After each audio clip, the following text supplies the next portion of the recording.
Hey everybody, and welcome back to Exotic Car Hacks. Today we are going to take a look at where your money actually is going when you lease, purchase, or hack a car. So in today's video, we're going to break down the real details of how, as a society, we've been brainwashed to think leasing is really a good opportunity, when in reality, leasing is the worst concept, financial concept that's ever existed, and we're going to cover the exact reason why here. And then we're going to take a look at a conventional purchase and then compare it to a hack itself. So let's take the payment structure of a lease first, because a lot of times people don't understand how leasing works. They typically say, how much money can I afford? A lease typically allows me to afford more money and more car than I could have typically purchased, which is where leases become attractive. If in the past you had been able to buy, for example, a BMW maybe 2 Series, well, with a lease you'd be able to afford a 3 or 4 Series, and that would put you in a better position mentally and would make you have more car without spending more money, or so it seems. So how does leasing really work? Well, a lease is pretty simple. You take the purchase price, right, which is what you usually consider, I'm going to just call it the MSRP of a car. So you take that, right, and then you take what you call a residual value, which is what the value of the car will be based on your lease terms. So what does that mean? So here is the zero lot line. This is $0. This is the full MSRP, right? So we're looking at a chart this way, basically. A residual value is based on your lease terms, what the manufacturer determines your car will be worth with the additional miles after the years. The average lease is 3 years, 36,000 miles. This is a very common lease offer. So here you can see that again, 3 years, 36,000 miles, means that 12,000 miles a year over 3 years, and it has some kind of dollar associated with it. And the way that dollar is figured out is quite simple. The manufacturer will say that if a car has, for example, a $50,000 MSRP, this is just an example, it's not taking a car in specific. Here, the residual value of that car after 3 years or 36,000 miles is anticipated, for example, to be 26,000. So the dealer or the manufacturer says that in 3 years, we will pay 26,000 for this car. And we'll put it back on the lot as long as it's 36,000 miles. And then they say, if it has more miles, we will charge you a fee per mile because you can't calculate exactly 36, and that extra fee will then make that number lower, right? Because you'll have to pay it on the exit. In addition to that, you'll pay a disposition fee, which is roughly $1,000, and basically will bring this number down for them somewhere about $2,000 less, unless there's additional miles. The point that I'm trying to make here is that there's about $24,000 in between the two, right? Because the 50 to 26 leaves you $24,000. That is basically the difference between the MSRP and the residual value, which is what you're basically eating. That is the cost of the lease, right? That is the cost of the time for the 3 years of ownership. But here's the angle. So the 24,000 now gets divided by 36 months, right? Which is the 3 years. So in the 3 years, you basically own this car. You have what you call your lease payment. And this is how they determine what that lease payment is, and they residualize it based on this number plus some kind of, it's not really an interest rate, but it's some kind of rate of borrowing, which we will call it here an APR, just because we have that word, we'll just use that. But that number basically becomes your lease payment, and depending on your state, you will also have one added little thing here called a tax. And your tax is a little bit different because in general, that tax is often added on based on your state. So if in Florida, the state tax is 7%, then you're not going to get penalized on the 7% of the whole value of the car like you would in a normal purchase. Instead, you're going to get penalized on the payment itself. So as long as you pay for the payment, then each payment has a 7% tax added. That is your final lease payment. Now, nonetheless, because you're not financing the entire amount of the 50,000, but rather just this 24,000, the payment becomes more interesting. And even the funny part is that the lease payment here is about $666, which tells you that leasing is basically evil. So unless then you add the tax and everything, you're over that. But this is just a joke. But the point that I'm trying to make here is that with the lease, you're basically taking the difference in the MSRP to the residual value, you're dividing it, adding these two things, and that gives you some kind of number, and that becomes your lease payment, right? So pretty interesting to understand, and there isn't much that's evil here about this concept, but here's where the average person doesn't really pay attention to this. You see, the first 3 years of a car are the depreciating years, the worst depreciating year of a car. And so at the time of purchase, you're paying a full MSRP, and then you're giving the car back at its residual value. Well, you see, the rate of depreciation of a car at its 3-year mark is the best time to buy a car, which is exactly what we teach in hacking. We teach people to basically buy the car at this number, not this number. And the idea here is that this is very valuable for dealers, because sometimes people ask me, they go, wait a minute, why would the dealer want to commit to that number? What if the markets change?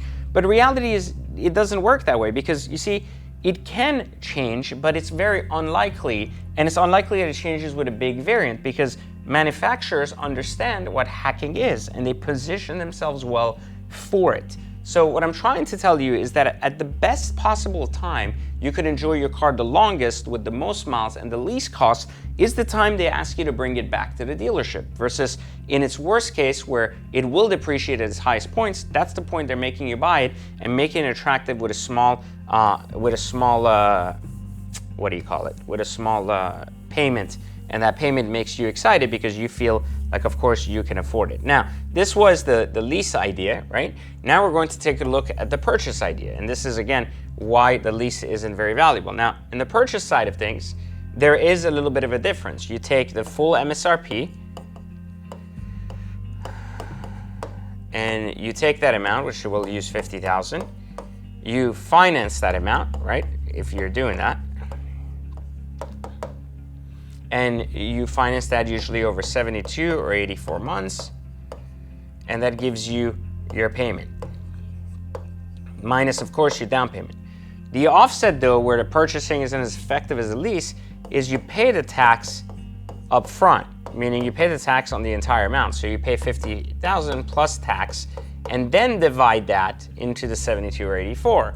Your payment, therefore, coming up significantly higher than the lease. So it seems at first like it's just not acceptable or exciting, or it doesn't work. Well, here's a little bit of a difference between the two concepts, because people don't seem to understand this. First off, you can't really exit your lease in the middle of it, because if you did, you would position yourself really, really poorly and would end up losing money. Secondly, you would also then be required to pay the tax anyways. So if you wanted to get your lease out within the first 3 years, it simply wouldn't work and it wouldn't make any sense. And then the other concept behind this is that while in this particular case, again, we're buying the worst times a type of opportunities in between here, with the purchase, you're buying the entire car, which means you're assuming the depreciation cycle yourself and controlling the mileage. What? Here still is what happens. The cost of a purchase is going to be more regardless compared to the lease, because this is the way car models depreciation cycles work. They go down. So as long as a car goes down, the point of a lease is to basically go down less and then exit. So giving you a win over a regular purchase. This is why leases are not necessarily a bad thing if you're going to buy a Volkswagen Jetta or something that is very basic and that is in high number and will not cause a problem for you to just own that and want to dump it, because it is unlikely that a Volkswagen Jetta, unless it's been the last 2 years in the type of environment we're in, but it's unlikely that a Volkswagen Jetta is going to start trending up again, even if it has low miles. However, on the purchase side of things, it is the same thing. The majority of cars are depreciating assets, and they'll go down and down and down. You lose more money purchasing a car than leasing it, unless, of course, we're talking about exotic cars, and this is exotic car hacks, right? Because you see, in the leasing schedule of car buying, when it comes to exotic cars, the lease schedules are incredibly poor, meaning that it actually costs you a lot of money to lease a car, just as much as a purchase. And here's why. You see, conventionally, when leases started originally, most people thought that financing a car over 36 months, which was 3 years, made a lot of sense. And today, they're realizing that financing a car over 72 or 84 months also makes sense, especially with the interest rate environment we're in. Over the last 10 years, it really hasn't been a burden to get a 2-3% rate to finance a car, which is very low. You see, however, in the past, when leasing was introduced, rates for leases for APRs were like 3% or 1.5%, which was very low. And purchase rates at the time were 8 to 12%. So when you look at it from these angles, well, certainly leasing makes more sense. But when you start to look at it from the angle that people can now finance cars for 84 months for just 1.5 to 3% anyways, well, the leasing isn't really that much of a savings. And this is where the dynamics change. You see, the lease is restrictive. So while your payments are going to the worst side of the car, your purchase payment is going a little bit different. You're paying what you call a P plus I, principal plus interest. So if you take a $3,000 car payment as an example, about $500 of that will go to interest, and the rest, the $2,500, will now go to principal. Now, what does principal mean? Well, principal means that you have a loan that started at 50, and by the second month it'll be 48,500, right? And it'll keep going down. So by the time you're ready to get rid of your car, historically, you should be around the same time, the 3-year mark, as to what it's worth on the market in a traditional sense. But with exotics going up, here comes the biggest difference. If the exotics is trending up, then you're putting all of this money, the $2,500 each and every month, into the car. So then you're at, after this, you're going to be at 46, and then 44, and so on and so forth, right? Like, so it's just going down and down and down. But the point is, here's the difference. Let's say the car is worth 50, and as an exotic, it doesn't become worth less anytime. The only real cost of ownership for owning this car is the interest of borrowing the money for it. Because this money is simply going into your car loan, but you own the equity in this car. So if the value hasn't changed and you decide to sell it after month 3, you only owe 44 on your loan and you're getting $6,000 back. And you might be wondering, well, where am I getting this $6,000 back from? Well, you're getting your principal times because you put that into the car itself. So you're basically parking money into a separate savings account. So purchasing certainly makes a lot more sense than leasing, because you actually are able to leverage the car any way you want. You can exit the car when you want, you can sell it when you want, and you don't have any mileage restrictions like a lease. And then comes the other really best part of doing this, which is the hack. So here's how the financials between hacks work, right? So you buy the car at the time, because this is again the chart of how cars depreciate, but exotics basically go like this. You buy the car at this place right here and sell it by this place. And the difference between these two is 12 to 24 months. So you could technically drive the car between 12 and 24 months and would do really okay in between, right? So the point of hacking, or how the payment changes, is quite simple. You pay, for example, the $50,000 for a car, right? But it's already in its 3rd year of its most depreciated volume, and it's not continuing to depreciate based on time like a traditional car. Every payment you make based on your loan, if you can't afford to pay cash, will go into the place itself minus the interest. So if you're, again, using a $2,500 payment, $2,000 will leave each and every month from this $50,000, putting it down. But remember, the car's value isn't changing, so it's always 50 at this point, and it will remain 50 for the duration of the time you drive the car. So you're basically parking money. And imagine if you have a $2,500 monthly payment, but you're taking $2,000 of that money and saying, I'm not giving it to the payment, I'm just positioning it in a savings account that's in the trunk of my car. Now you're putting this money there, and the interest is basically the money that you're paying for someone to lend you to have purchased this car up front. So the $2,000 a month, the $2,000 goes there and keeps going there. At the time of selling, anytime you want between 12 to 24 months, you're going to get back just like the purchase the price, because what we've learned in hacking is that the 50, we bought the right car that isn't depreciating anymore and is going to keep going up.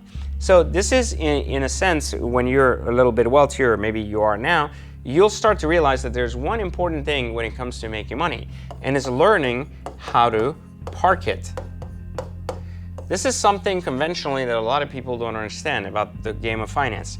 When you're like in the middle class and you're growing, etc., you start to look at basic things in finance like FDIC and parking money in a bank and saying, where is my money safe? Like, I can leave it in a bank account and earn nothing, but at least they're insured, so nothing can happen to my money, and so forth. When you're wealthier and you start to realize that FDIC is bullshit, you also start to look at the basic core concept of how to actually park money places to be able to not only enjoy things, but also be able to get an additional benefit from it. So here's the ultimate question that hacking poses.